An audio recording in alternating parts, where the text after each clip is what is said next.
International Court of Justice ruling in the Rohingya case. The International Court of Justice has asked the government of the Myanmar to immediately take all the measures within its power to prevent the atrocities against the members of the minority Rohingya Muslim community. Who took the Myanmar to the International Court of Justice? It was the Republic of the Gambia, which has filed a suit in the ICJ on behalf of the Organization of the Islamic Cooperation. The suit alleged that the brutality by the defense services amounted to the crimes of the genocide under the 1948 Genocide Convention. The Gambia urged the ICJ to direct the Myanmar to stop the genocide, ensuring that the persons committing the genocide are punished and allow the safe and dignified return of the forcibly displaced Rohingya. During the proceedings, Gambia relied on the report published by the Independent Fact-Finding Mission on the Myanmar established by the UN Human Rights Council to support its case.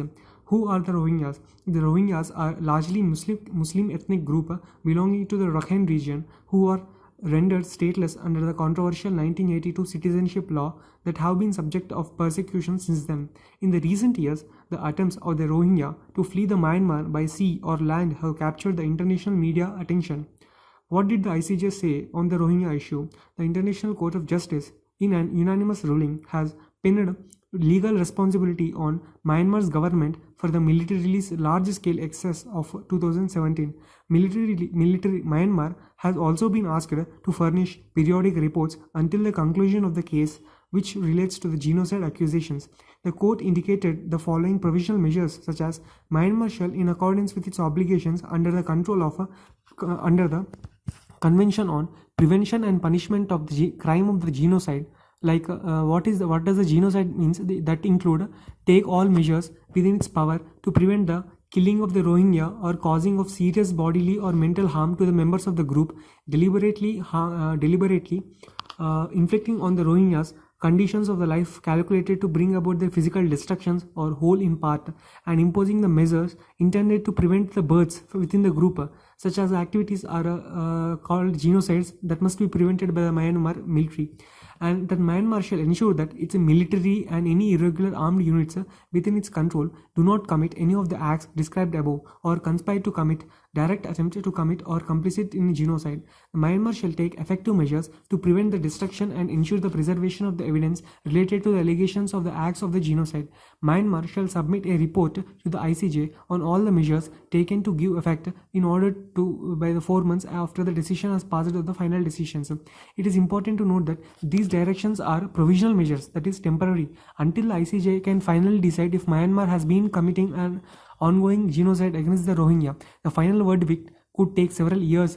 What is the Myanmar defense in this argument? The Myanmar has expectedly rejected the ICJ's ruling and has accused the groups of present court with a wrong picture of the situation in the Myanmar. Myanmar had defended the army's action as a legitimate response to violations of the law by the insurgent Arakan Rohingya Salvation Army. The Arakan Rohingya Salvation Army is the insurgent group that has been named by the Myanmar's defense. What happens if the Myanmar does not comply with the provisional measures? For its part, Myanmar has defined that its military or paramilitary has participated in a genocide of Rohingya and it is unlikely to alter its position. Provisional measures are essentially a restraining order against a state and when a case is pending and can be seen as the most censure. The provisional orders cannot be challenged and are binding upon the state. However, limitations in enforcing the decisions of the ICJ are widely acknowledged by the law experts. What are these limitations of the ICJ's provisional measures?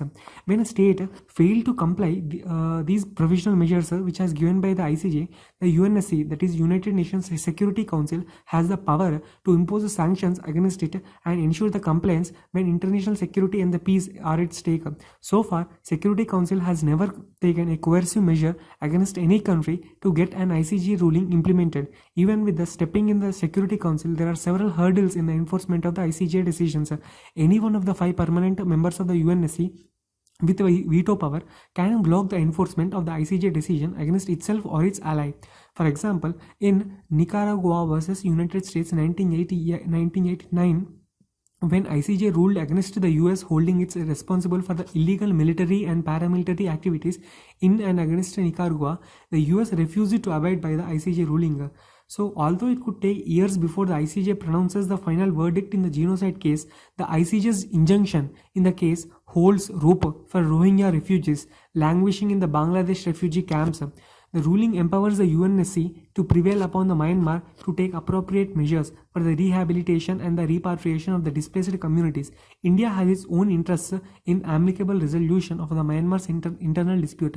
This would reduce the pressure on India to accept the incoming refugees. In concluding, the ICJ order to Myanmar to take concrete steps to prevent the genocide of the Rohingya is a landmark step to stop the further atrocities against one of the world's most persecuted people. The World's Court or the World Court's order are legally binding, but it relies on the United Nations to add the political pressure and if necessary to enforce them. The concerned governments and the UN bodies should now weigh in to ensure that the order is enforced as a genocide case move forward.